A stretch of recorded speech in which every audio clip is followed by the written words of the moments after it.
I think I've shared this with you already. I think we talked about it briefly. I shared it in the Discord, but I just got to make sure I get this on mic that I am a different person now on this episode than I was on the previous episode and every episode before it. I am now a person who has seen the film Paddington 2. Andrew, I saw the movie. Yeah, it only took you many years. You're not going to believe this, Andrew. What? You're not going to believe this.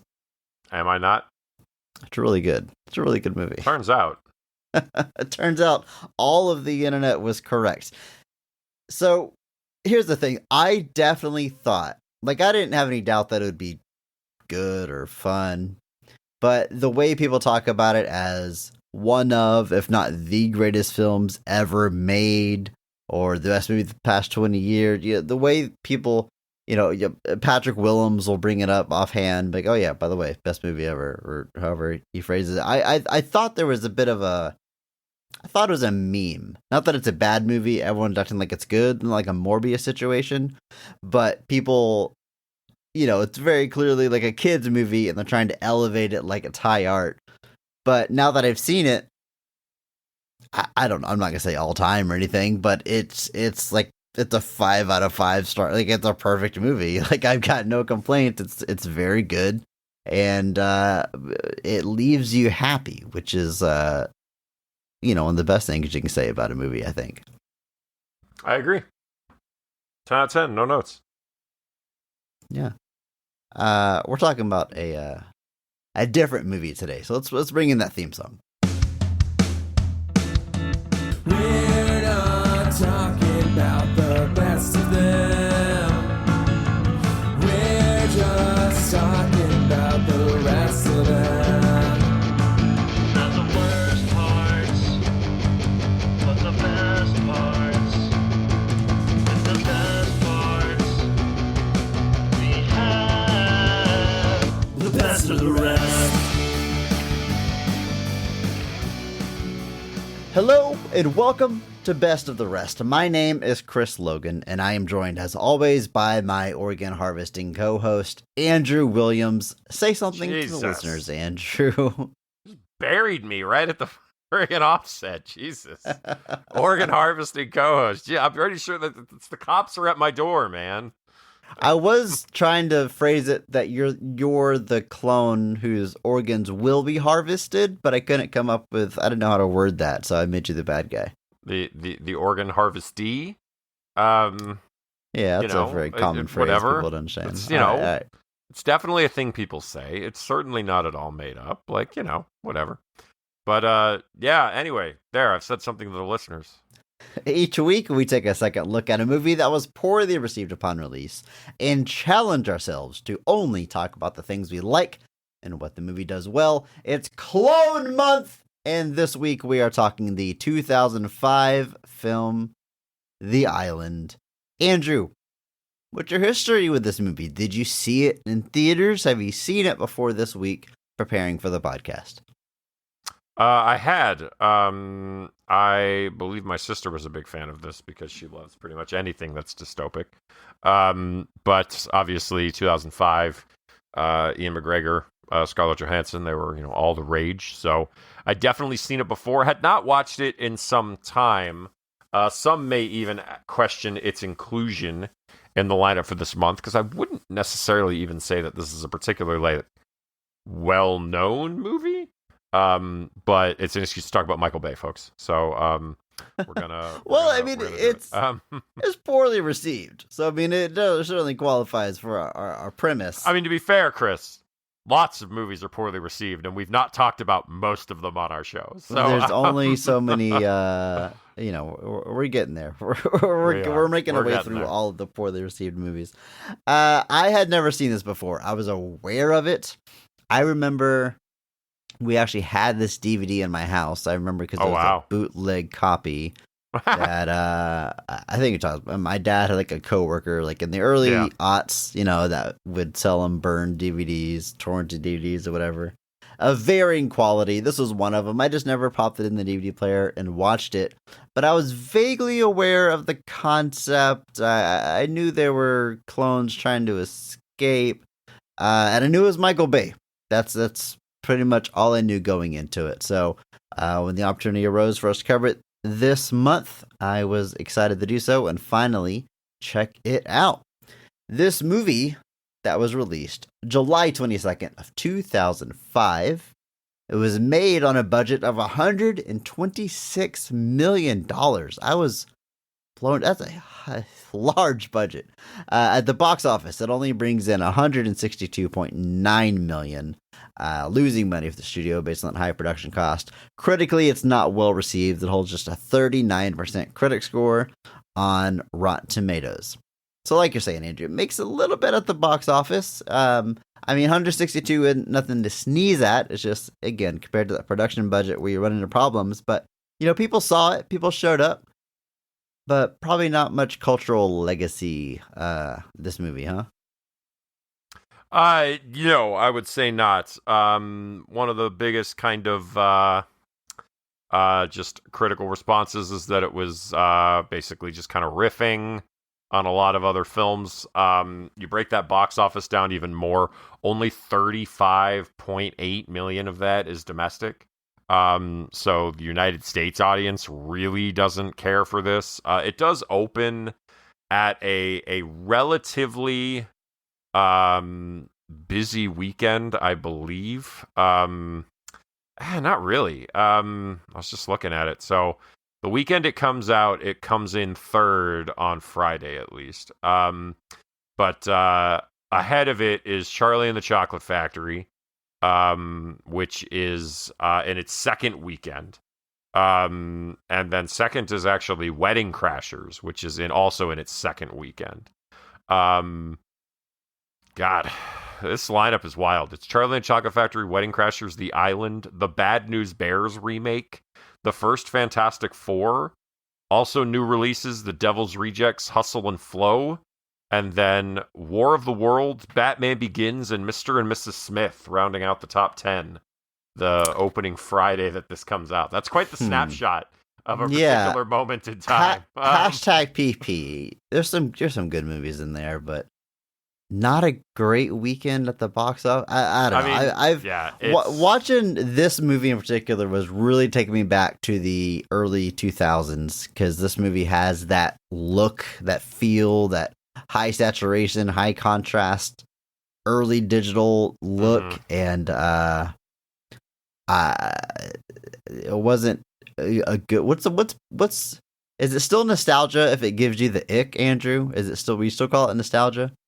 Not necessarily, because nostalgia usually is a positive feeling. Right, exactly. But, well, it's and I'll actually say this. I'm actually looking at the weekend numbers proper. The Island actually ends up coming in at number 4. Fantastic Four in its third weekend actually ranks up past wow. Wow. Not by much, only by about 250 grand, but it is a little bit more. It's pretty wild. Anyway, still hanging in this top that are interesting is Batman Begins. Star Wars Episode 3 is still hanging out here. And a couple of other just things that I didn't even expect. Sisterhood of the Traveling Pants. Wow, what a wild weekend. But point simply being, domestically, like, some people came out, but a lot of the box office for this movie comes from foreign territories. That's a bit of a trend as Michael Bay gets into the Transformers verse.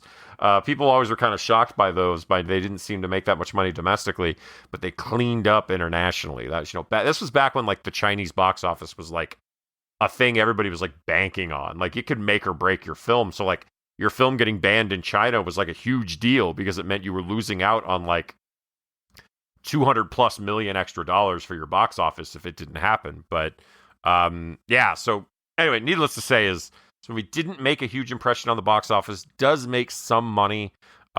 Reception, the audience score is a little bit higher, sits at 63, so it sits a little bit higher up there, a little bit, I guess, sort of what I'd expect, but like I said, that critic score, the general point simply being that it just feels like this movie's kind of taking from a bunch of different sources but not really leaving its own mark with any of those concepts.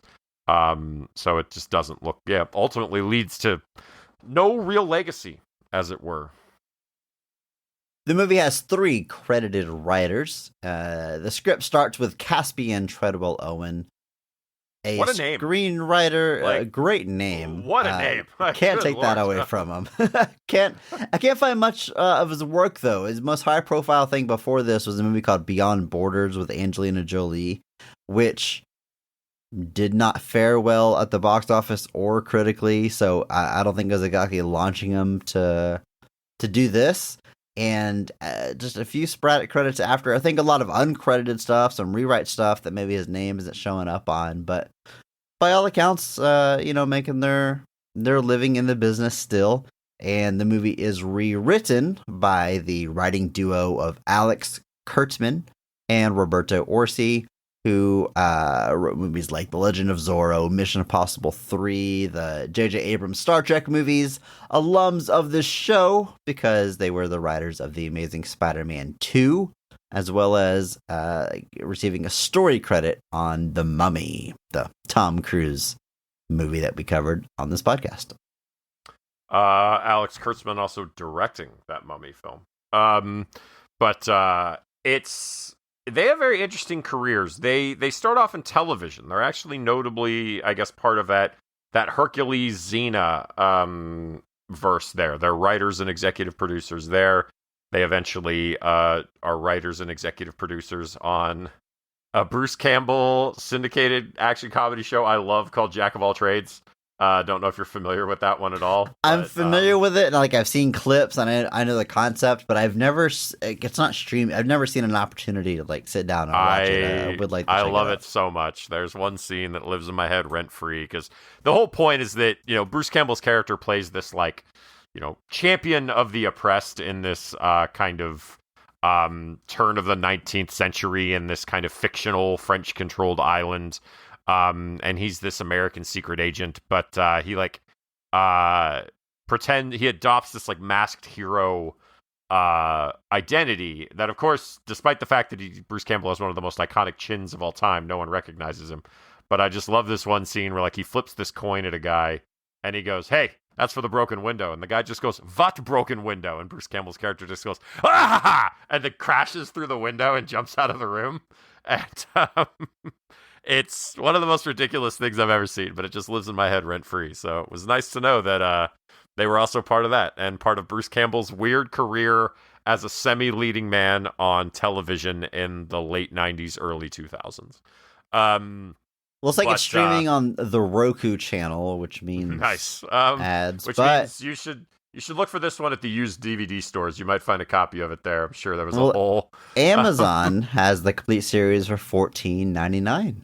There's only 8 episodes. There's not a lot. It's 3 discs, so it can't be too long. But it's still not a bad price. It's 22. To pay for That's some actually Bruce Campbell. 2 seasons, 22 episodes. My mistake. Season 1, 14. Season 2, another 8. But anyway, but simply being that they start off in television, eventually get involved with Alias, Fringe, things like that, and that obviously then segues into regular kind of film work. Obviously, they eventually do work on stuff like Transformers with Michael Bay, and then eventually things like Star Trek, Amazing Spider-Man, The Mummy. They were pretty hot there for a little bit. It felt like they were getting attached to a little bit of everything there for a while, but this is their first credited film, which I find just interesting that this is where it starts for them.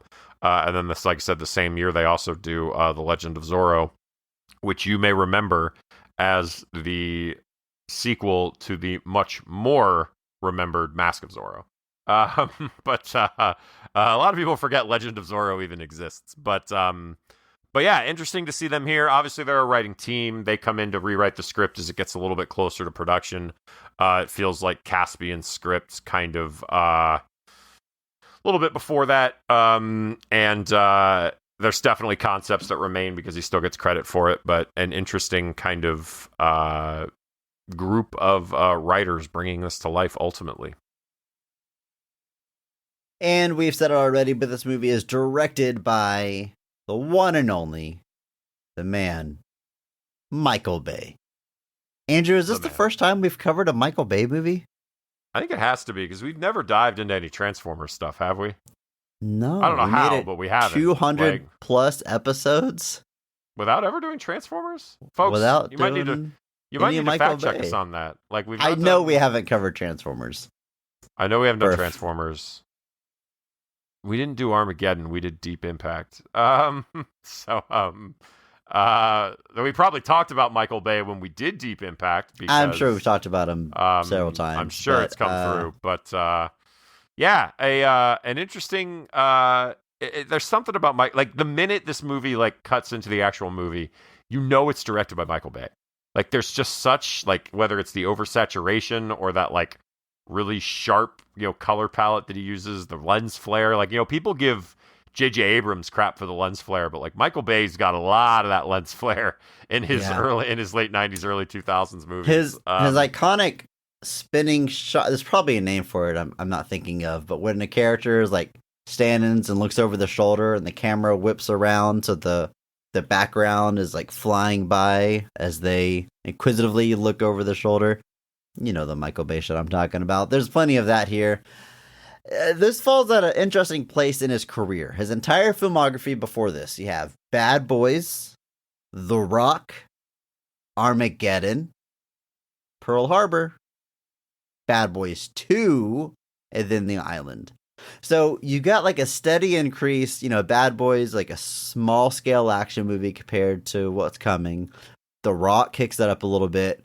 Armageddon is where like he becomes Michael Bay, like all the Michael Bay isms and full tilt, over the top, wild concept. Pearl Harbor seen as a swing and a miss, but then Bad Boys 2, we're right back to the insane over the top action, and all those movies, even Pearl Harbor, I think, are making tons of money. And then you have The Island, which like I said, I was very surprised to see $126 million budget, because this did not feel like a particularly high budget to me. There's some action scenes. They wreck a lot of cars. You got some of that Michael Bay stuff, but it's not like wall to wall crazy action. It's not special effects heavy. I was very surprised to see that. But this, if I could somehow watch all of his movies devoid of context and then be asked to put them in the order I think they came out in, I would put this like way earlier than some of his other stuff. You know what I mean? Yeah. It's weird that he directed Armageddon 8 years before this, because that movie feels, I don't know, like I'm not trying to say just better, but it feels better directed. I mean, hashtag PP. It feels so much more of a piece than this one does. Like you're talking about some of his reviews, feels kind of pieced together from other sci-fi things. It feels like it comes earlier in his career than I would have expected. Yeah, it is interesting. It feels, almost pedestrian sounds like a backhanded way to put it. But that's kind of what it feels like. It definitely feels like it's not Bay using all of his powers. And like you said, you talk about the Bay shot, like it's like the motion version of like when like like when the camera, like when they zoom in on somebody and like the background appears like it's moving, but the person is still. Vertigo shot. Yeah, like and the way they do that is they zoom in and pull the camera in they zoom out and pull the camera in at the same time, or vice versa. So that the person's staying the same, but the scope of the shot is changing. And it's like he's doing the in-motion version of that, basically. Yeah. Where, like, it's like the camera's moving. It's like horizontal direction movement. of it. Yeah. Yeah, but like, and yeah, they do it in this movie. And of course, they're standing on top of like a giant rock in the middle of the desert. It's like the most perfect place to do it. Yeah. But it is interesting because and then like I said, after this, he basically enters the Transformers verse off and on for the next 10 years. I mean, he does 5 Transformers movies between 2007 and 2017, which is insane to me. And then in between two of those, he makes Pain and Gain, which many people would argue is actually one of his best movies. And then he does a Benghazi movie in there too. But, and then since Transformers, not a lot. He did a movie for Netflix called Six Underground that was just Ryan Reynolds, heist comedy action. And then he did a little movie called Ambulance, which, low-key, not bad. Yeah, Pretty I good. still gotta watch that. I remember seeing the trailers and like, it's got the greatest actor of all time in it, Jake Gyllenhaal. The man never phones it in. It's a very odd thing, but just because like, it's still very Michael Bay. Like, don't misunderstand me. Like, I'm not acting like it's high cinema, but as far as Michael Bay stuff goes, I think it's definitely in the upper half of his catalog. I mean, anchored being by some very Michael good Bay isn't performances. necessarily a bad thing. No. Michael Bay, in my opinion, is not a bad director. I may not like all of his movies; they're not critical darlings, but like the man has a vision and he executes it. And whether or not it's your taste or whatever, that's fine. But there's way worse directors out there. In fact, I said this before we started, but like going into this movie, it was so not what I expected. Having only I just knew it was a Michael Bay movie. I was like, all right, I know like where the floor is of enjoyment. Like I know it's gonna hit this, and this mark because it's a Michael Bay movie. And it kind of didn't, which is again why it's so weird to me that it comes after a lot of his more successful movies, is that it feels like he's in his point in his career where he's locked into all the Michael Bayisms and then just doesn't deliver half of them in this movie. It's odd. It's weird. It is odd. I won't disagree. It definitely seems a little strange. Although I do think that budget was offset by the product placement, which is insane, and I will definitely talk about. Oh, is there product placement in this movie? I didn't notice. Turns out. But yeah, it is just odd. But like I said, it's odd because like right after this, like I said, he enters the Transformers verse for the foreseeable future, and it's just wild. Like I would not think it's kind of like Ang Lee following up Crouching Tiger, Hidden Dragon with Hulk. Like it's just seems like an odd choice. Like following up Bad Boys 2 with The Island just seems like a strange way to go. Well, Andrew, it's time that we jump into this movie and talk about, I think we like all the positives, the best parts of The Island. Are you ready? Yes.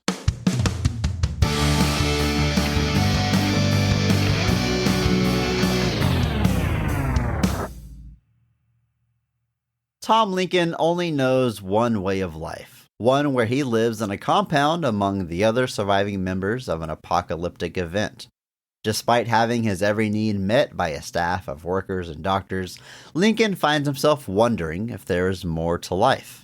His curiosity leads him to learning the truth, that he and all of his friends are clones created for the sole purpose of providing backup organs for their source humans.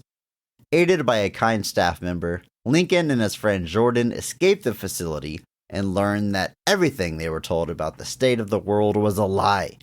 Now their goal is to expose the company that created them and free the remaining clones they left behind. Well, there you go. Andrew, there is, we mentioned maybe off mic, but earlier this month that just by including this movie in Clone Month, we're kind of spoiling a bit of the movie. And watching the movie, it certainly feels that way. This is a relatively late reveal when they finally come out and say what's going on here and use the word clone. But, Angel, I offer you this. Shout out to friend of the show, Bob Buell, sweetheart of podcasting. This is the back of the DVD box for The Island. The synopsis there says, Ewan McGregor and Scarlett Johansson lead an all-star cast as residents of an isolated, high-tech compound. But when they discover they're actually clones and worth more dead than alive, they stage a daring escape. And it goes on and on and on. But it's right there. It just says that they're clones. I didn't go back and watch a theatrical trailer. I don't know if they spoiled it there or if this was a case of like the movie didn't make a lot of money, so they try to get more of the information out there to get people interested. I don't know, but they're not they're not worried about trying to hide the fact that it's a clone movie. Not really. And like I don't know that I'd say it's like a late stage reveal. I'm pretty sure that it's revealed during a dialogue like an hour into the movie. And the movie's over It's 2 hours. halfway into the movie. Yeah. You're definitely given hints, though, that, like, all is not what it seems. And I think you could deduce. Like, there's a moment earlier in the film where very clearly, like, it's revealed that it's clones. Like, because they have the pregnant woman that gives birth to the child, and then they give it to a woman that looks exactly like her. Like, that's a Her scene twin earlier sister. in the film. Yeah, her Yeah. twin sister, definitely.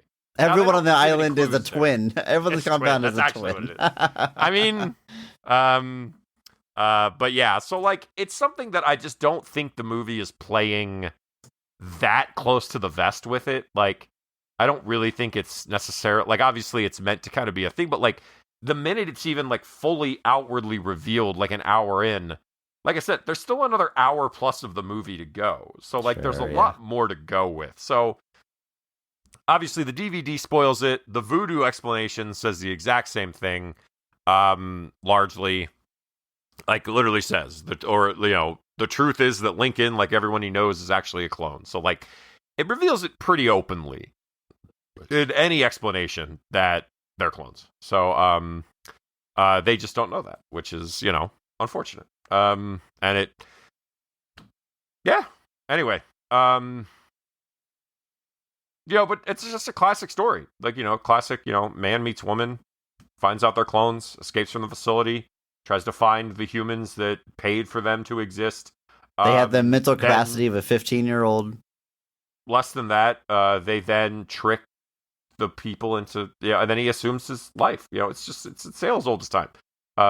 It really is. But it's a wild one. And like it's clearly pulling from a lot of places. Like, the notion of the clone aspect is something that's been dealt with in a variety of different films, as well as the fact that we're talking about a great many of them this month. But the idea of like being told the world out there is uninhabitable and it's unsafe when that's not really the truth, that harkening back to something like Logan's Run, the big voice kind of telling you not to believe things and kind of fall in line. That's stuff from like 1984, the manipulation of information, Fahrenheit 451, like. There's a lot of different pieces of this story that are pulled from a lot of different places. To varying levels of success. That was what most of the reviews were talking about. But definitely some classic hallmarks of the dystopic genre showing up in this plot here. We're going to talk about this plot and all the best scenes, but first we're going to talk about the cast of this movie, starting with the high point, best casting, best performance of the film, because every episode we recognize one person who goes so far above and beyond the Call of Duty that they actually elevate the quality of the entire film with their performance. And we recognize that person by giving them the Mark Strong Award. So, Andrew, kick us off. Who is getting your Mark Strong Award for The Island? It is my favorite Super Smash Bros. Character, Steve Buscemi. It is playing James Mac McCord, who is a facility technician of sorts at the Institute who knows the truth. It would definitely appear that everybody who works at this facility, outside the clones themselves, knows exactly what this is. But obviously there are things they are holding back from some of their prospective customers. That's revealed later. But you got Ian McGregor and Scarlett Johansson as these kind of clones that obviously there's a connection between them. And Ian McGregor's character has kind of got that unrest, that kind of questioning the natural order. And that also harkens back to stuff like 1984. But Steve Buscemi plays this facility technician that Ian McGregor has like befriended through their adventures. Steve Buscemi, Mac is his character's name. He shares alcohol with him, tells him all these stories and stuff, and just kind of befriends him and makes him feel like, he's going a little less crazy. And then ultimately, he's the character that assists them in trying to help facilitate their kind of exposure of what's going on. But obviously, Steve Buscemi is great in pretty much everything he's in. We've talked about him numerous times on this podcast at this point. But he just kind of plays a normal guy, which is a strange way to kind of make it sound like he's going above and beyond. But by bringing that kind of, obviously there's a dry sense of humor to him. There's a wit to him where he's just kind of like, he's just kind of frustrated that he's the one that has to deal with this. Obviously knows the greater implications, and then ultimately essentially sacrifices himself so that our clone characters can have a chance at trying to survive. So creating that sense of humanity, creating that bond with the characters, giving them a kind of human connection beyond the other clones. He's just a natural for it. Like, he just comes off like, if I ran into a guy that looked like Steve Buscemi and he told me he was a facility tech at a secret government facility, I'd probably be like, yeah, sure you are. I wouldn't exactly question what you like, look I would like. just Yeah. believe it. Like, it's exactly what you look like. Just even small scenes where, like, they're waking up a clone and he's like, can you guys wait? I don't want to throw up all over your floor. Like, just weird stuff where, like, even for him, there's aspects of this whole process that he's just not used to and not comfortable with. But, Steve Buscemi is very close to one of those actors that if he shows up in your cast, I'm slightly more interested than I was before. And he is definitely he's not in this movie a lot, probably looking at less than 15 minutes of total screen time here, but they use him very effectively, creates a lot of human connections, makes the characters gives the characters an outlet, and then ultimately, like I said, is instrumental to the plot as well. So in that regard, Steve Buscemi as Mac McCord. He is getting my Mark Strong, probably multiple time Mark Strong Award winner by this point. I mean, but as we know, no way to check. But surely for his role in Billy Madison, one of us gave him the Mark Strong Award. I would think, right? Yeah, that one scene he's in. Yeah. But Yeah. 1.5. I was gonna say it was definitely for. Have we talked about him anywhere else? Con Air, Andrew. Con Air. Con Yes, Air. we definitely talked about him in Con Air. Yeah. I can't be sure that if he got a Mark Strong in Con Air. I don't know. There's no way to check these things, no way to Andrew. But check. you know what? No I way to am check. also giving him the Mark Strong Award for The Island this week because I mean, ditto to the thing you said about Steve Buscemi. I love him anywhere he shows up. I guess he would be like a character actor. Is that a right way? I don't know if that's. I mean, yeah. I guess he's just. I think back to John Malkovich and us calling him the greatest character actor of all time, and they're both in Con Air, like a battle of just great characters in that movie. But anyway, yeah, I love Steve Buscemi. Anything he shows up in, he can play creepy, he can play funny, he can play sincere, he can play anything, but it always feels like Steve Buscemi. Like, he brings a very specific energy to the role. I love the guy. It feels very lived in. I love that, like, he works in this super high-tech facility doing state-of-the-art work, shady illegal stuff, crazy dystopian things, but he, like, works in the underbelly, amongst all the machinery. He's all sweaty. He's got pinup girls, like, up in his station. Like, it's like seeing, the janitor on the Death Star. It's just seeing that, like, grunt worker that you don't typically associate with the pristine company or evil empire, as it were. And he does get killed for his trouble, trying to do the right thing, trying to help them. It's the only way you can really go with that character. You see it coming, but it doesn't make it any less of a bummer. But he feels so lived in this world. So many of these people, like our clones are so wide-eyed, like learning so much for the first time. But he has just been beaten down by the realities of this world, and he just plays that so well. He was a guy you really need him in that first half of this movie, because when you're amongst all those clones, there's not a lot of. There's only so much personality they can show, just kind of based on the what the story dictates. So having him there to bounce off of, I think is very key, very instrumental. And hey, getting the Mark Strong Award for his trouble.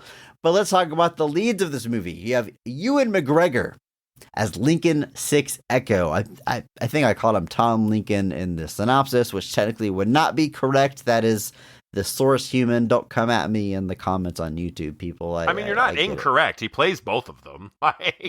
Yeah, but in the synopsis, I said that Tom Lincoln lives in the facility, and that's not Tom Lincoln living there. It doesn't matter. Yeah, he plays both of them, and I was considering if the Mark Strong Award for that reason, because we'll talk about these clones more in a minute, but his being able to play the dual role where, you know, they have different accents because they were raised in different places, but obviously they look exactly the same.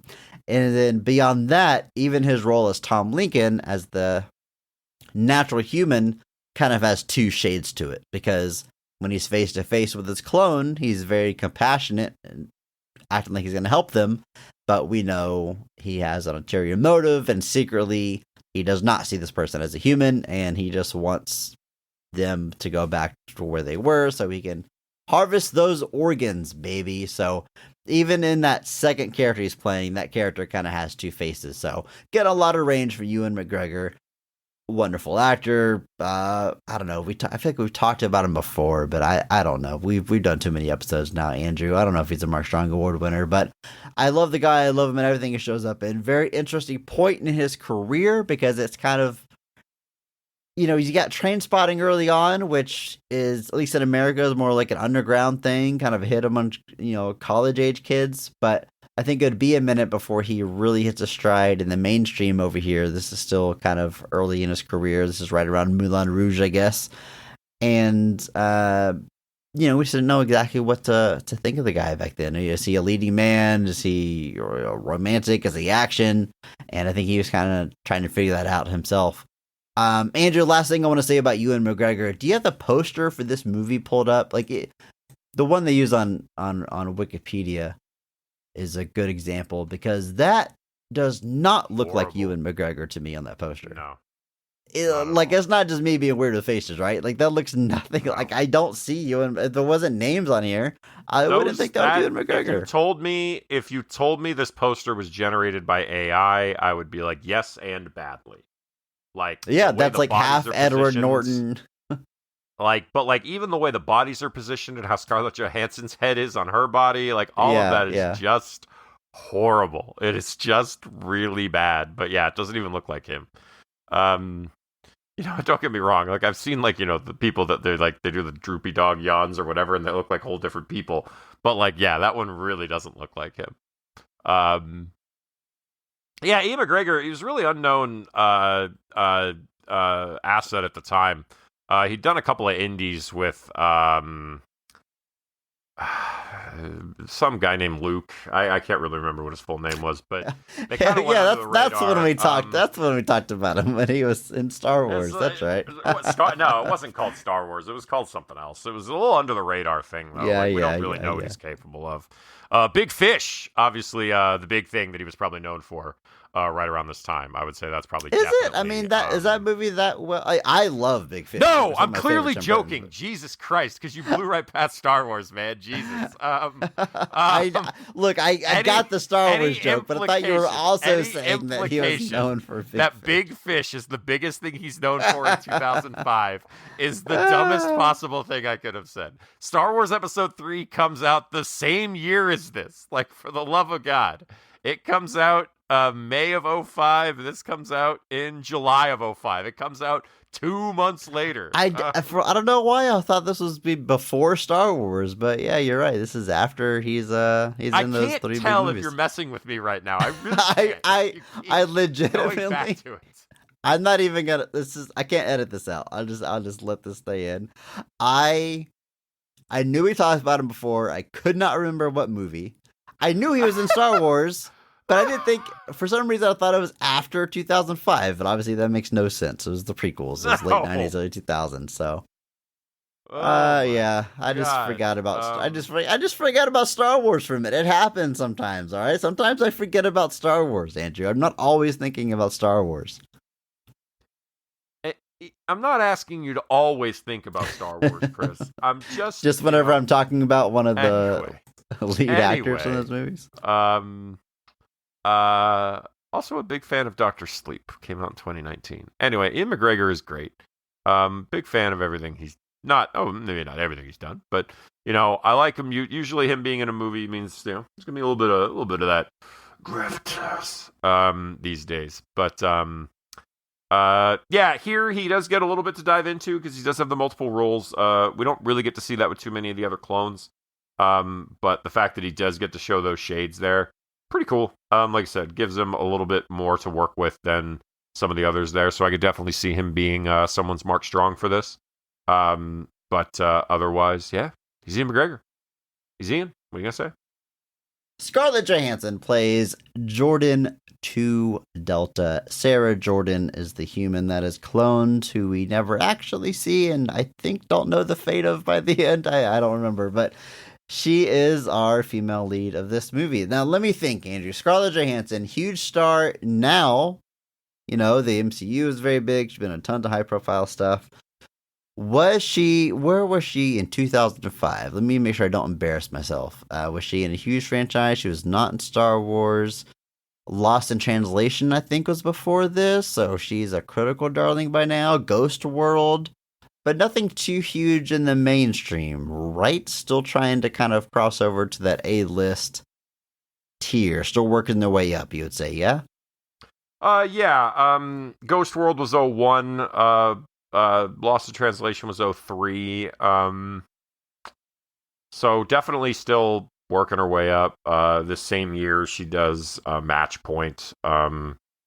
Believe that's one you've spoken of before. That's pretty good. It's really good, but it's Woody Allen, so whatever. I'm not gonna watch it. Don't watch it. Whatever. I did look into it a little bit. It's it's like I said, I've never watched it just because it's Woody Allen, but like it feels like it's probably, of all the movies Woody Allen has made, it's the least Woody Allen of all of them, is what it sounds like from what I can gather. But I don't know. Still not enough to check it out. Fair enough. Anyway, would you agree with that assessment or not? Or is it still pretty Woody Allen at the end of the day? No, it's very different. It's like almost noir, very murder mystery. Like it doesn't have the neurotic humor that he's known for. That's like completely absent from the movie. So yeah, I would agree with that. Too bad I'll never find out. Anyway, yeah, after this does things like The Black Dahlia. She's in The Prestige the next year after this. The other Berlin Girl, 2008, and then 2010, I guess, is where we get Iron Man 2. But like before that, like, you know, you hear the story that like she was the highest paid cast member on Avengers, which means like before that she was like the big deal on that cast. So like, I didn't know that she was the highest paid in Avengers. I believe I read that somewhere. I don't remember. More than Robert Downey Jr. For Avengers, yes, because I think that was his first Marvel deal where he was still like proving. No, I think they screwed up on him by not locking him in long enough, right? And then they learned to lock people down for like 8 movie contracts. Maybe she was the highest paid on Iron Man 2, which was the weird part about Iron Man 2, because like maybe that was still his probationary period. Okay. Might make sense. Anyway, point simply being, in 2005, I think she's definitely still like a rising star. Obviously, Home Alone 3 was 97, and while that wasn't, you know, quite the star-making performance for her that I assume they were expecting, it is still a pivotal role in her filmography. You know, I know what a lot of you are saying right now.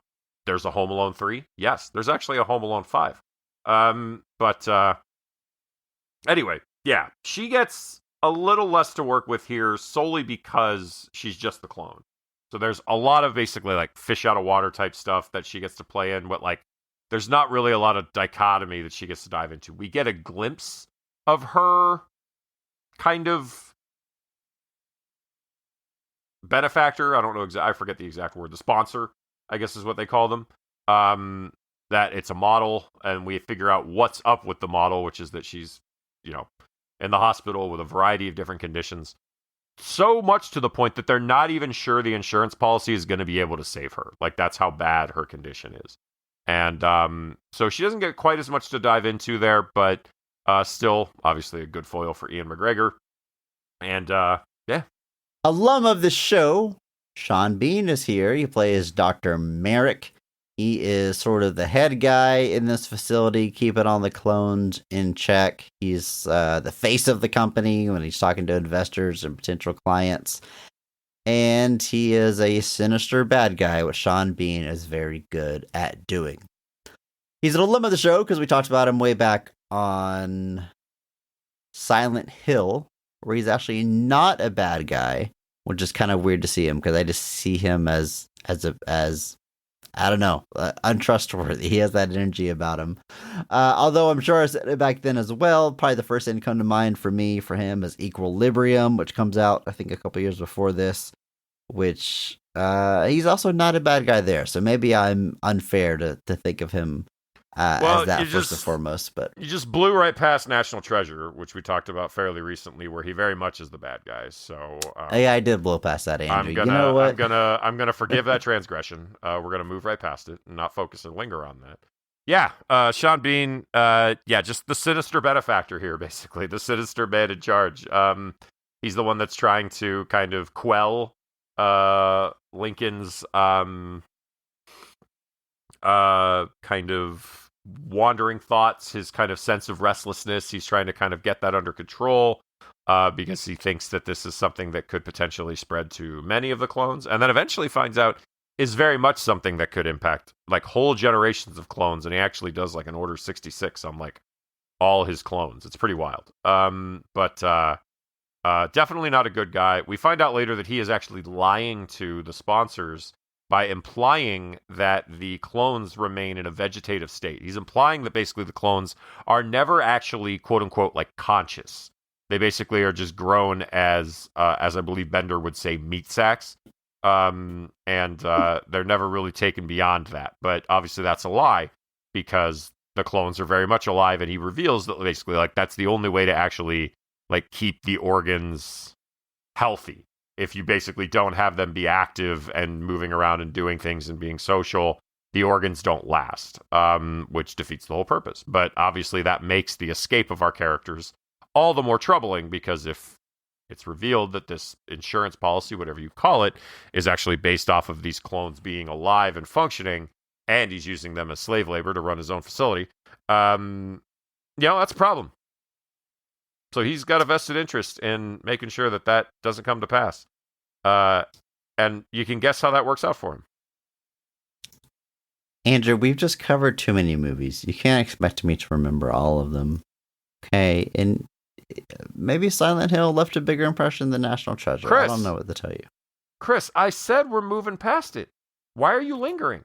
Star Wars? You think we'd remember every Star Wars movie, Andrew? Chris, folks, this is where Chris and I are at as friends. I have no idea if he's just messing with me all the time at this point, or if we're both just old enough that we've genuinely forgotten these things.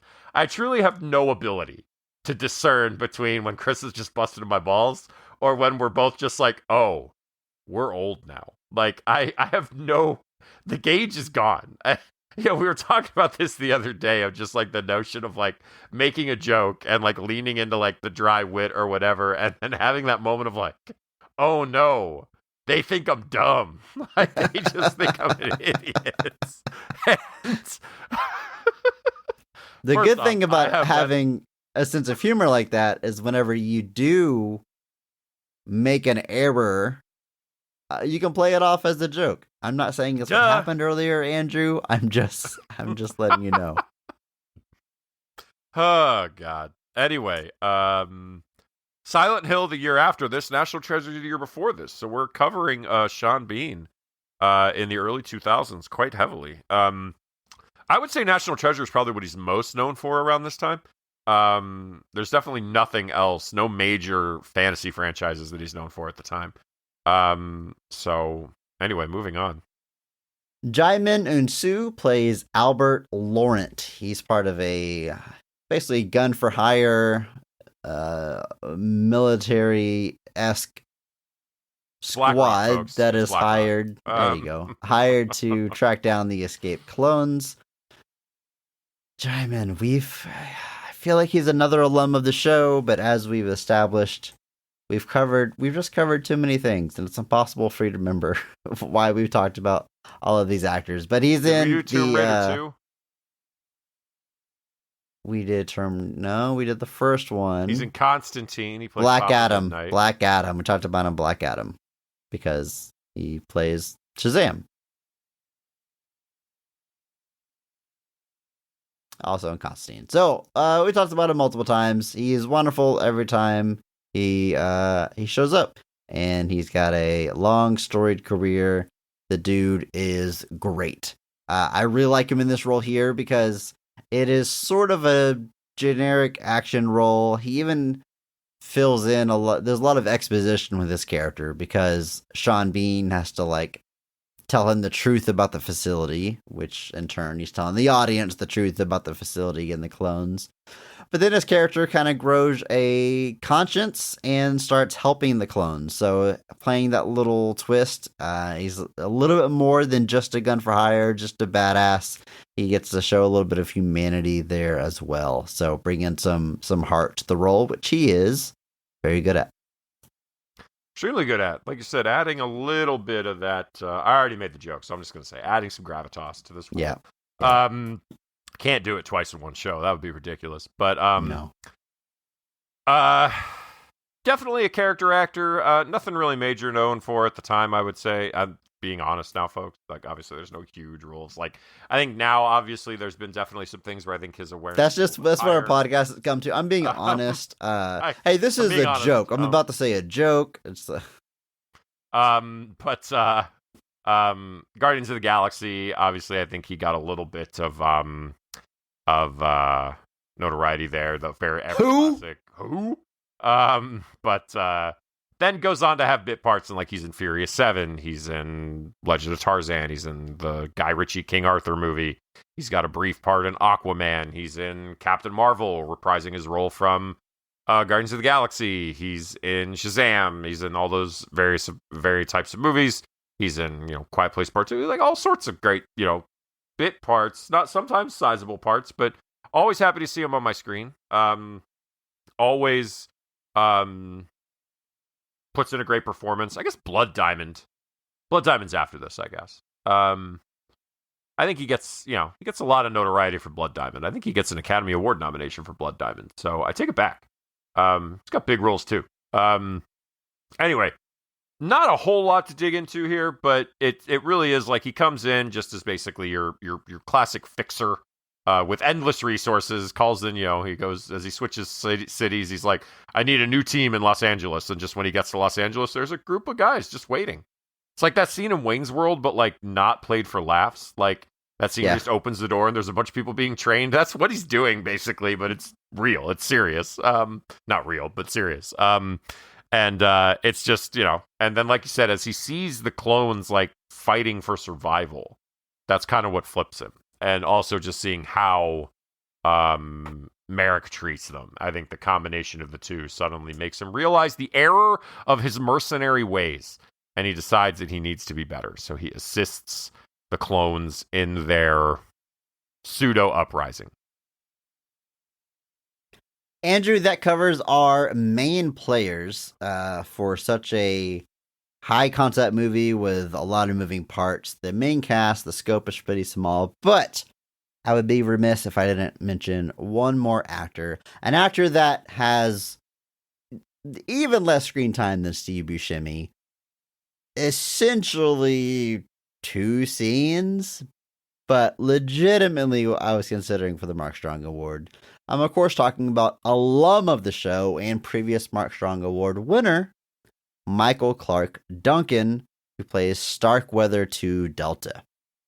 He is the first person we see chosen for the lottery. They win the lottery, which means he gets to go to the island, which is like a paradise that one person gets to go to every day when they win the random lottery. We just see him like in video clips, so happy and celebrating he gets to go. And he is one of the reasons that Ewan McGregor learned the truth, because we see him in surgery. He's going to get some organs cut out, but he wakes up during surgery and makes a run for it. He has to get tackled and dragged back to surgery. And this is the scene where I'm like, damn, this guy's good. Because emotionally, this movie it's all high concept. Very little of it is like personal and it gonna really hit you in the feels. But whenever he is like screaming that he just wanted to go to the island, he doesn't know what's going on, he was supposed to go, where am I, like doing everything but like crying for his mom as they drag him back. I felt that so much, and Michael Clark Duncan was so good at that. I mean, the Green Mile, like his most iconic role, is all about that, being this big, huge presence of a person, but being incredibly gentle and vulnerable. He's so good at playing that. He could really do anything. We've had a chance to talk about him numerous times. I love him in the show. Like Green Lantern. He shows up briefly, and he shows up briefly in Not at the Roxbury. And Daredevil, he plays Kingpin. That's where I'm pretty sure he picked up a Mark Strong Award. Nowhere to check, of course, but he could do comedy, he could do action, he could play it straight, he could be subversive. He's great in Talladega Nights. I mean, he's Don't so you cool. Put that evil on me, Ricky Bobby. He's so cool in Sin City. Just died way too young. Super tragic. But in his brief career, I mean, every single role I saw him in, I'm like, yeah, that's perfect for you. Like he was cast and used extremely well. Credit to him, credit to his agent, credit to everybody that made that happen. But we got to see a lot of him in his short career. Gone too soon, but damn, what a legend! I love his little scene here. Yeah, it's a brief part, but like you said, he packs a wallop in those scenes that he's in. Just that pleading of, like, because it's that almost, there's almost a childlike piece of it, because they don't know any better. They don't know that this is all just a trick on them. They don't know that they're being lied to. They have no idea. They just go to sleep and they never wake up again. And there's a lot of questions that bubble under the surface. It reminds me a little bit of Gemini Man, to an extent, where just like right at the end of the movie of Gemini Man, they try to ask all these like pointed questions of like what the nature of humanity, the nature of war. And in this movie, there's all this stuff just bubbles under the surface of just like the question of humanity, of the clones viewing them in this. And the movie ultimately ends with the clones being freed. There's this big moment for there, but like it never really dives too deep into like the larger question. The movie's not really about that, I guess, to be fair. But like it's another one where like all the deep questions and like the cruelty of what they're essentially doing are all kind of left bubbling beneath the surface. But his scene is probably the best example of seeing that on full display, and it's effective. It is an unsettling scene where like he is truly, I mean, like, because they get him with these grappling hooks through his legs, and it just looks super gnarly, and they're like dragging him back, and there's some visual illusions there that make it even more uncomfortable. And yeah, it's effective in what it's trying to portray, which is the pure inhumanity of what this actually is. And Michael Clark Duncan is possibly the best person to bring that to the forefront, because there's that tough exterior, but like there's just that deep humanity that comes through in so many of his performances. RAP to the big band. And Andrew, it's time that we talk about the scenes of this film, and we're going to start with the best scene of the movie, or at least our personal favorite. So, in your opinion, when is this movie firing on all cylinders? What is the best scene in the island? I'm going to go with the scene that features by Mark Strong, Steve Buscemi. He is basically trying to set our clones up for success the best that he can. So he gives them like his credit card, he gives them the cash that he has, takes them to a train station. He's basically explaining to them kind of how all this works. But unbeknownst to them, Laurent's team is on their tail, basically. And they eventually infiltrate this sequence, or they eventually infiltrate the station. But Steve Buscemi notices, and this is where he sacrifices himself, and he's like, he tells him to run, and he then does a header over the balcony, crashes down, meets his unfortunate demise. And then we get a bit of a back and forth chase as our characters try to get onto their train and get to LA, where they presume Lincoln's sponsor is, because their intention is to go to the sponsor and kind of reveal the truth and see if that works. Now, Mac has kind of already told them that they're not going to care, but they're kind of determined, and so he assists them. But I like this sequence because you get Matt kind of front and center trying to help these characters, trying to do the right thing, kind of knowing that what they're doing isn't right and trying to do whatever weird small part he can to sort of try to make it right. Ultimately sacrificing himself for these characters. And then obviously we get a kind of a good, cat and mouse chase sequence where they nail a guy's hand to the door. It's pretty gnarly. I was surprised by that. And then ultimately they're able to escape onto the train, which very broadly has Amtrak on all the seats and everything. Another example of the wonderful product placement throughout this film. Some of which has aged flawlessly, let me tell you. We'll talk about more in some more scenes, but it's just a good sequence. It's right in the middle, basically. This is right when we're kind of moving into the second half of the film, which is them trying to get... Because this movie is kind of two movies. Because there's the sequence at the facility, and then there's the sequence outside the facility. And it's almost telling two very different stories. And this is kind of the big transition between the two. And it's pivotal for the plot. We get Steve Buscemi kind of making his final sacrifice as a character. And then we get a good little, like I said, cat and mouse chase sequence where our characters have to show some wit, some smarts, and then nail a guy's hand to the door. And then get on a train. And somehow, despite all of the shooting and blasting and everything in this train station, the train still just leaves.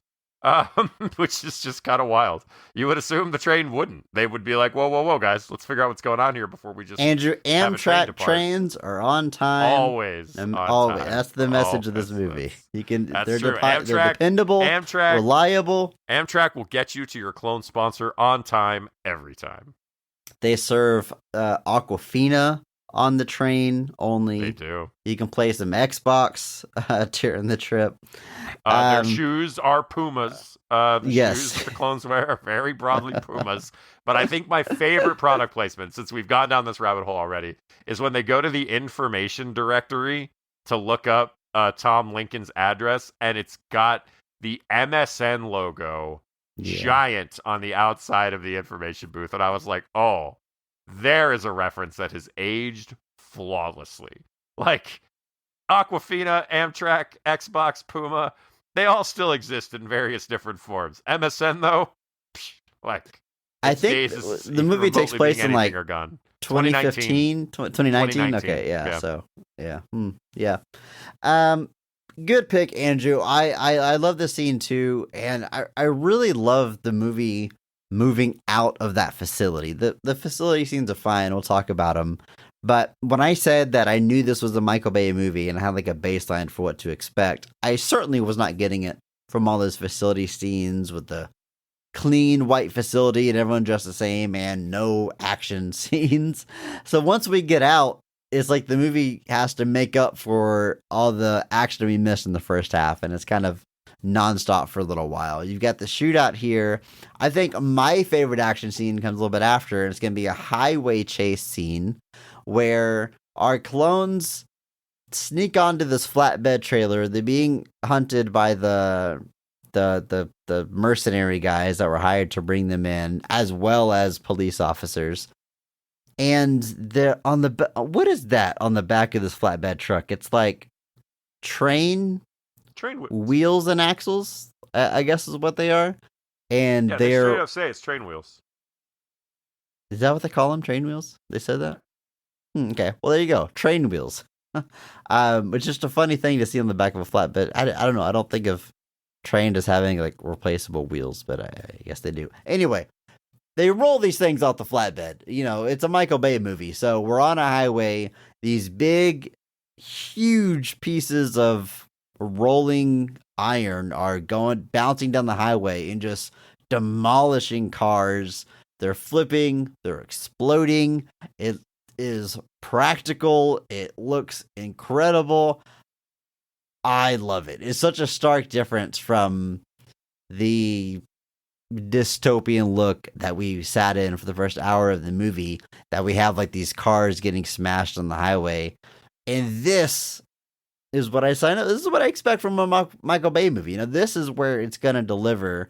Regardless of what you feel about that particular Michael Bay movie, you can count on scenes like this to give you the goods. And we went through his filmography earlier. He's obviously not... His output has maybe slowed down a little bit. but there's certain things you can still expect from Michael Bay in terms of getting the real deal on camera that I've just got to appreciate. So I want to shout this out as my favorite scene. There's actually like 2 big car chase scenes, but this first one with the train wheels, I think I've got to say is my favorite. It's a fun, creative action set piece. I mean, he does like the exact same thing in Bad Boys 2, and I like it there too, where they're just throwing cars off the back of a flatbed and making the cars flip on a highway. It doesn't get old, Andrew. I like it. No, doesn't get old at all. It's still cool. There's the style of, action film of like there's those that say that Michael Bay is kind of like a throwback, like things like Bad Boys were kind of like the end of like the Stallone Arnold kind of action heavy era. But Bay definitely has lots of scenes that just invoke that style of just like big bombastic, big set pieces, big explosions, firing your gun up into the air and going, it's great. It's perfect. And it's, there's something about seeing it. Like just watching this movie, I say this as nicely as I can. It looks like a Michael Bay movie. Like from the moment they show almost any sequence, you're like, yep, this is Michael Bay. It's one of those things where like you would assume he doesn't have a unique look, but he does. Like there's way Michael Bay movies look that's just apparent. And it comes through even here, where like, especially like once we get outside the facility, like that's where you really start seeing like a lot of the Bayisms really kind of shine through. But it's just, this is a great sequence. And it reminds you that, this guy knows how to direct an action sequence, whether you can not like the output or not. But like when it comes to making a slick, bombastic, practical action set piece, Bay is really good at it. For lack of a better way to put it. This movie establishes that these clones are physically young. They're made to grow up super fast, fully formed, so that their organs will be ready to be used with the source human. But also mentally, they're not as old as they would appear. And on top of that, they are trapped in this facility with extremely limited exposure to the outside world. They play some like old cartoons and they talk to doctors, and that's about it. So there's a lot of everyday speak and phrases that these characters do not know. They're not great with metaphor, and this is used for a lot of jokes in this movie. There's a different version of there's the full-blown comedy you could have here with a clone that is dropped into the real world and, fish out of water kind of story there. Now, Andrew, hashtag PP, I don't know if all of these jokes land, but they certainly have their fun with it. The 2 clones, they escape the facility, they make their way to a bar, and it's just nonstop. He's asking where Steve Buscemi's character is, and he says, he's taking a dump. He's taking a dump? Where is he taking it? He's in the can. I gotta go. He's taking a dump in a can. Like, just taking it all very literal. A real who's on first type situation. Yeah. Yeah. Just you can only just run as with that for high so class long. and clever. They tell Scarlett Johansson that he's giving her a shot straight up, and she looks straight up at the ceiling. But Andrew, one of these in the scene legit got me. I was laughing out loud alone on my couch because she starts taking some shots, and then they have to hurry out of there. But this guy is asking Scarlett Johansson. He says, "Give me your number," and she says, "2 Delta." That was really good. It was really good. It was perfect line delivery. It was really good. I like that a lot. Very good. Yes. It's almost a Terminator-esque in that just, like when he's walking around the bar, just making odd straight demands of people who don't understand. And this is again another sequence. That bar scene in particular is another good one for Steve Buscemi, where like he gets accosted by Ian McGregor in the bathroom, and obviously do the weird. What I find so funny is that the person like so Ian McGregor is like holding Steve Buscemi up against the wall of the bathroom, and he's got his pants are down and his boxers are up. And this guy walks in and Steve Buscemi has to like tell him, "Oh no, it's not what it looks like," and the guy's just like, "Uh-huh. I'm gonna give you boys a minute," and just like turns around. He keeps trying to convince him that it's not what it looks like, and he turns out and walks away. The guy who turns out and walks away is Eric Stone Street, who played Was it Cam from Modern Family? yeah Cam from Modern Family. I Like, didn't even recognize him. like the whole time, I was like, "Wait a second, that's definitely not the guy who played." I think he is gay. I don't know. I'm not actually sure. He is not gay in real life. But I was like, this man's about to. I man just on television Googled for it. I 15 can't believe years. I did not recognize him. We watched that. We're currently, as a family, making our way through that show. So we watch him every day. Yeah, there he is. Look at that. That's awesome. I just thought that was kind of funny, ironic, whatever you want to call it. In the facility, there's a funny moment when some of the guys are talking, the clones, and they're like, guys, I just learned this new word. Dude.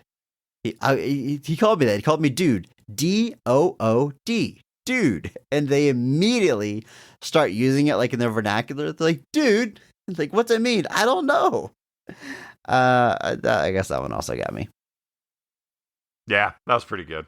Can't get too sad at a good old dude joke. It's not a dude sweet dude where's my car thing, but it's pretty close. I love the way Steve Buscemi treats the clones because he's obviously nice and he feels for them to some degree. That's why he befriends Ewan McGregor.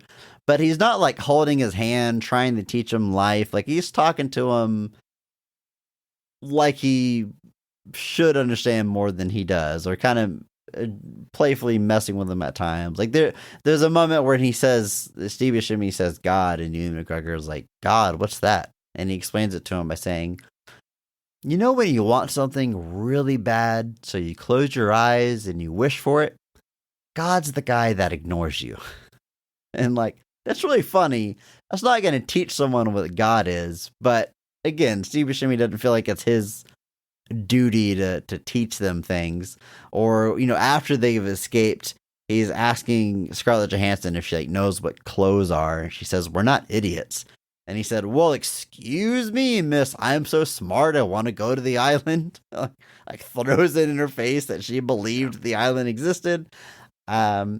Pretty funny. I like that he doesn't handle them like kid gloves. Yeah, I agree. Andrew, I have a question about the reality of this world, logistics. I'm hoping you can clear it up for me. So everyone exists in this facility. Sure. And there's a lottery. Every day, one person is selected to go to the island. And the rest of them just have to have hope that one day they will be selected. Yes? Okay. Well, we learn from what happens to Michael Clark Duncan and the pregnant lady that being selected for the island means your organs are being harvested. That means something is needed from you. So, what if no source human needs an organ that day? Does no one win the lottery? Or what if 5 people are needed? Wouldn't they need to give out 5 lottery winners? How do they do just one a day?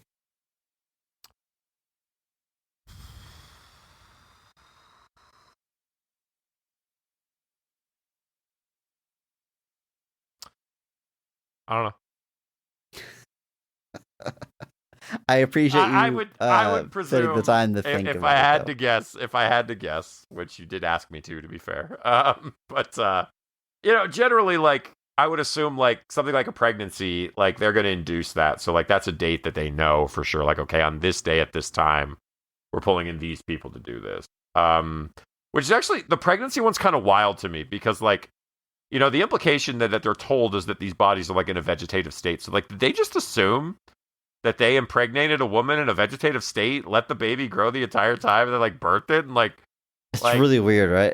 It's like that. Like, don't get me wrong. Like, you need a kidney, you need a liver. Like, that's one thing. But like a full on, I don't like, or you know, I don't want to say, you know, people have a variety of reasons for being unable to have children.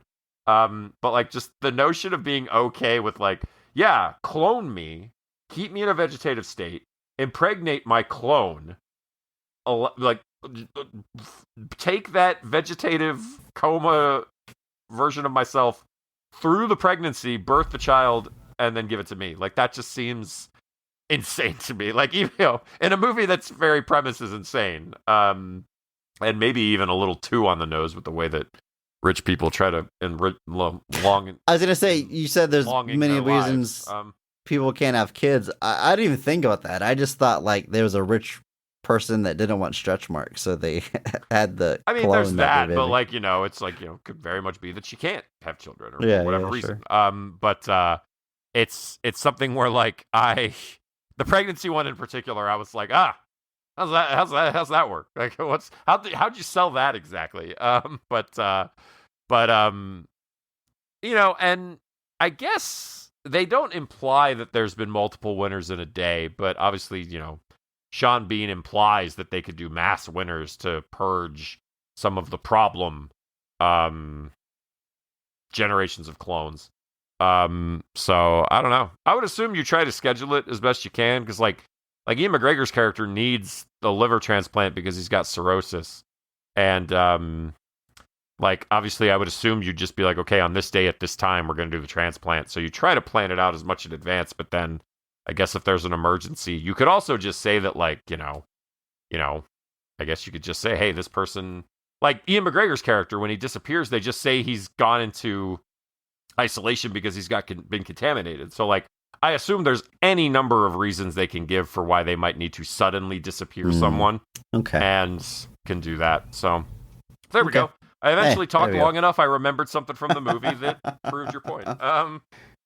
I do like the bit about the whole reason they have this live. Well, it's multifold. They don't want them to question things. They want to be scared to go outside, but the island gives them hope. Like they need hope to be as part of being healthy, and it keeps them docile. It reminds you to talk about the movie kind of being derivative and a hodgepodge of other sci-fi stuff, but it reminds me of that bit from The Matrix where the idea of the Matrix is it has to be the illusion of choice. It can't be a utopia because the human mind would reject that, and they lost tons of crops, I think is the line they say in the first Matrix. So I like the idea that they have to build this very intricate lie to satisfy the human condition. It's good. It's good. It's an interesting thing that recurs, like you said, in a lot of these types of movies. Just that notion of like they have to quell human curiosity, basically, because it's in humans' nature to question things and be curious and want to know more. And it's a hallmark of dystopic fiction, whether it's Brave New World, whether it's 1984, whether it's Fahrenheit 451, whatever, about the notion of controlling human thought, basically, like the notion that if you let humans think too much, they will eventually reject oppression because they will eventually come to realize it. And that basically everything they're doing at this facility is designed to quell that. So the island gives them hope. The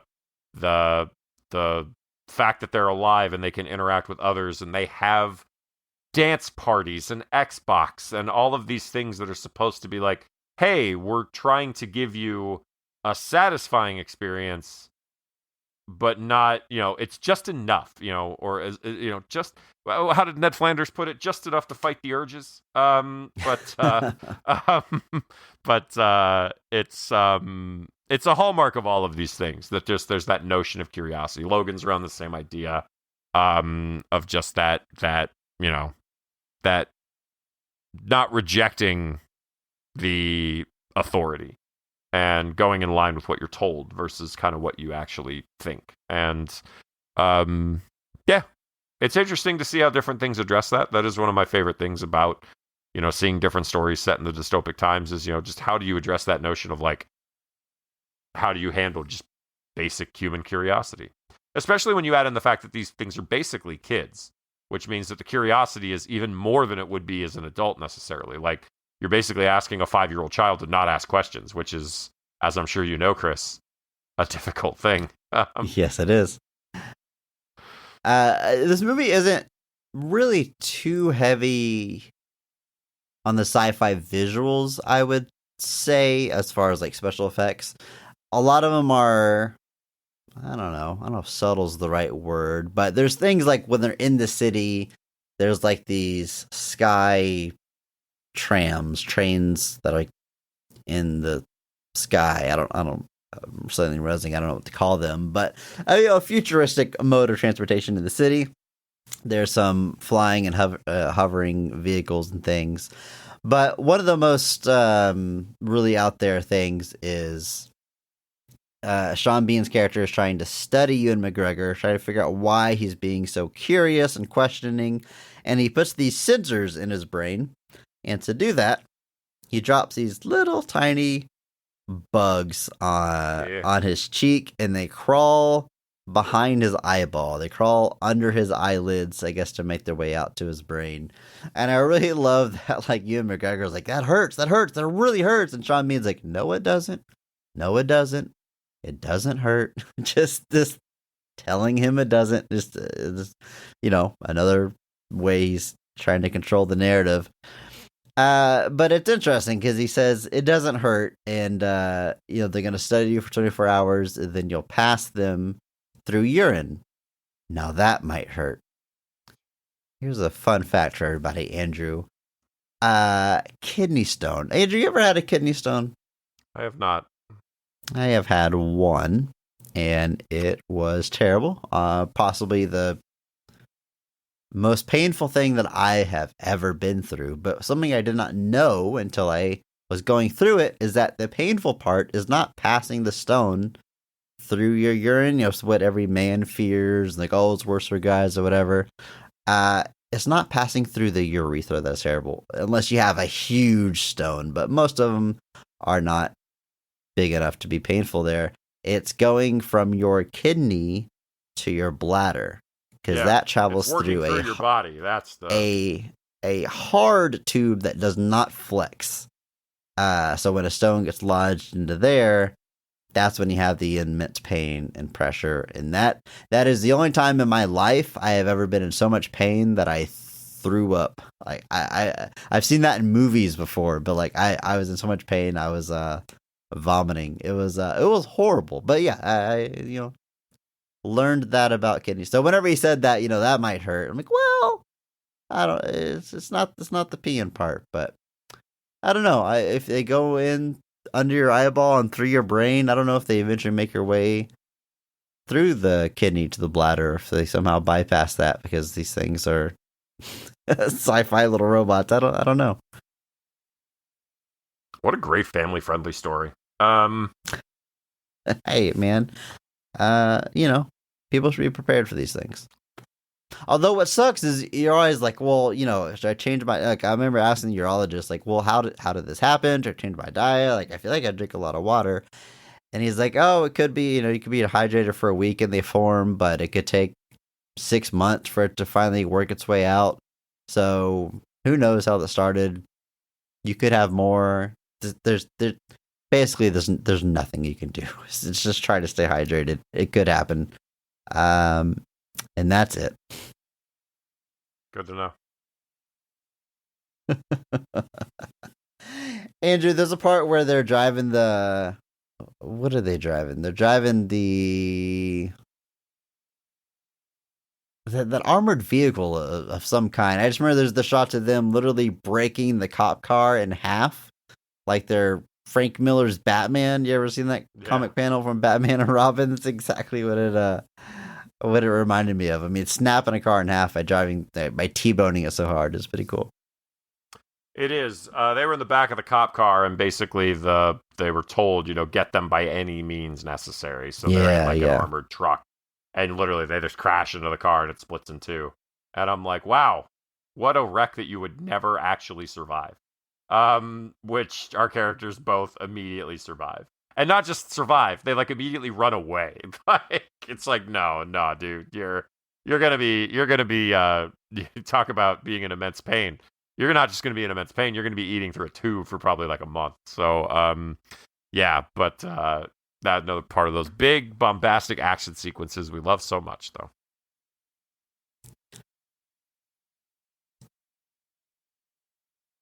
Well, Andrew, the finale of this movie, like we've said, we've got sort of 3 acts here. You've got the early part in the facility, you've got them escaping, and then it ends with them going back to the facility to sort of lead this revolt of the clones. And you've got Jaimin and Sue, like, full face turn at this point, working alongside the clones. And it's sort of just a big, like, 20-minute finale. It's sort of, by this point, I've almost, like, not forgotten about the facility, but it feels strange to go back there because we hadn't seen it in, like, 40 minutes or so. Yeah, basically, this movie is over 2 hours long. So, yeah, it is a pretty good chunk. But, I like that it ends with them freeing all the clones, I guess. It's just a more satisfying story than just the 2 of them finding their salvation. They don't forget about their friends like they were forgotten and left to be rotting away in that facility. So they leave them to rot in the desert, which is much nicer. But yeah, they're free though, Andrew. They're free in the desert. I do want to shout out a couple of the other clones, I guess. Ethan Phillips plays Jones 3 Echo, who is kind of Ian McGregor's co-worker. He's the one that thinks the lottery's rigged.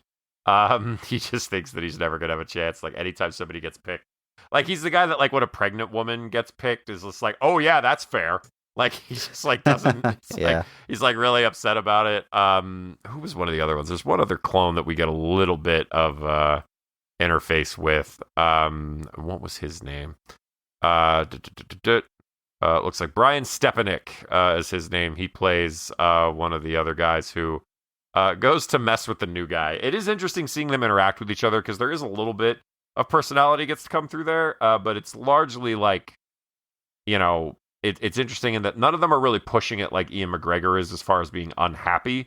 The rest of them, it just seems kind of like unspoken. Like, they don't really question that this is what they have to do. But, throughout a little bit, like with, like I said, Ethan Phillips, Brian Stepanek, you get a little bit of interaction with some of the other clones, a little bit of personality there. And that makes it a little, just adds a little bit of depth there.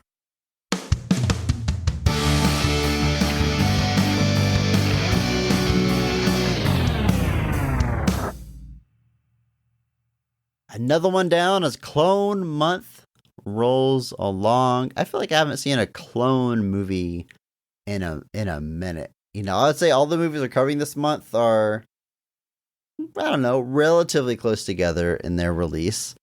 Maybe like a 10 to 12 year period. But I feel like, would say it was maybe a trend in the late 90s, early 2000s that we maybe moved away from? Certainly not new. I mean, clone movies have gone back as long as sci-fi has existed, but I can't think of any recent examples.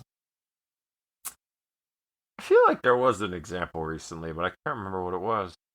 I mean, Moon, the Sam Rockwell movie, but that's like... Oh, Mickey 17, duh. 10 years... Oh, yeah. There we go. One just came out. Okay.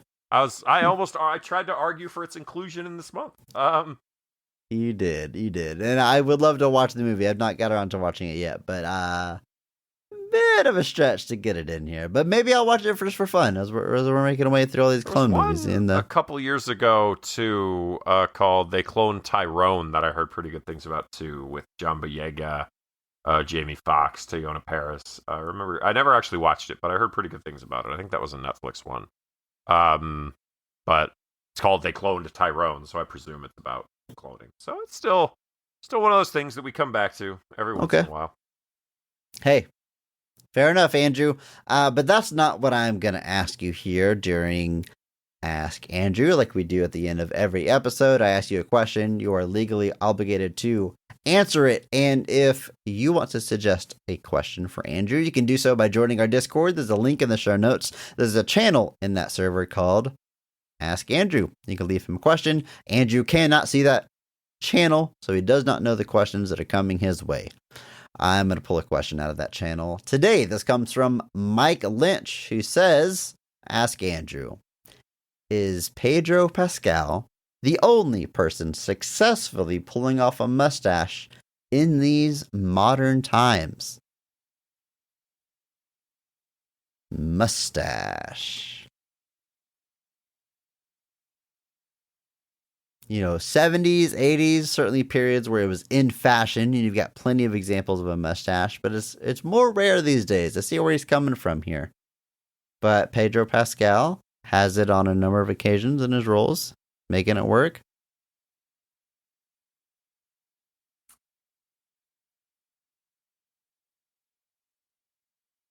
The sheer law of numbers suggest the answer is no, but I'm trying to think of actual examples recently. I can think of a pretty big example in pop culture of a mustache. 3 seasons of that mustache, or the 4th season on the way. Oh yeah. You're talking about. I can't think of a joke fast enough to make this work. So quickly think of a show that has 3 seasons aired. A little more coming. That's not Ted Lasso, which is clearly what I'm talking about. But I'll say he's pulling off that mustache. Yeah. Oh yeah, absolutely. Ted Lasso is. I was gonna say Hangman Adam Page, because one of my favorite wrestlers and rocks the mustache pretty well. But he usually puts like the short beard to complement it, and that look just usually works much better than just a plain mustache. Plain mustache is a very fine line to ride because you can really come off very unfortunate. Like Chris Evans had a mustache for that Gray Man movie he made, and he just looked a little too German, and it was unfortunate. He looked a little too much like the dad in like an 80s, CBS Sunday night movie, the stepdad that like the real dad has to come and beat up because he's beating his kids or something. It's a very unfortunate. I just literally what I googled it's so silly. I googled just a mustache. Just a mustache. Those are the words I put in. I went to Google Images. Very first result is Chris Evans with that big old mustache and that almost flat top haircut. Yeah, like there's a vibe there that's being portrayed that I don't know if it's positive. I feel like it's in this day and age, you can't have just a mustache without it. Like it's a statement, right? Like, well, I don't know. Here's Henry Cavill. He just showed up on here. Yeah, Mission Impossible, right? Fallout. Mission Impossible. Where he was rocking it there. Locked and loaded his arms. Yeah, and of course he had to. Well, he had to not shave it for Superman. I guess that I was trying to say. Yes, so it's a very infamous mustache. A very infamous rubber face. Yeah. Okay. It's hard to do. So what's the answer to this question? Pedro Pascal, maybe not the only person, but an elite class? If the answer is Pedro Pascal the only person pulling off a mustache, the answer is no. But also, kudos to that stuff. Only a Sith deals in absolutes. Come on, guys. What's that from? It's from Star Trek IV, The Voyage Home. Oh, okay. All right. Well, there you go. Not the only person pulling off just a mustache. If you have strong feelings about men's fashion and their facial hair and mustaches and who can pull it off, you can, of course, join the conversation in that Discord I mentioned already. And you can come back next week for another entry in Clone Month. We will be talking the Arnold Schwarzenegger 90s film, The Sixth Day. And just remember that maybe not every movie is great, but all movies have greatness. Thank you to Mark Benavides for singing our theme song. You can check him out on Instagram at NotThatMarkAnthony. Thanks to Mitch for the music. Check him out on Twitter at I'm a Biggie Boy. Check our show notes for the SoundCloud link. Check out our store on TeePublic for some Best of the Rest merch. And if you enjoyed this episode, please share it with a friend, because that's the only way that we grow. And follow us on social media at BOTRcast. Thank you.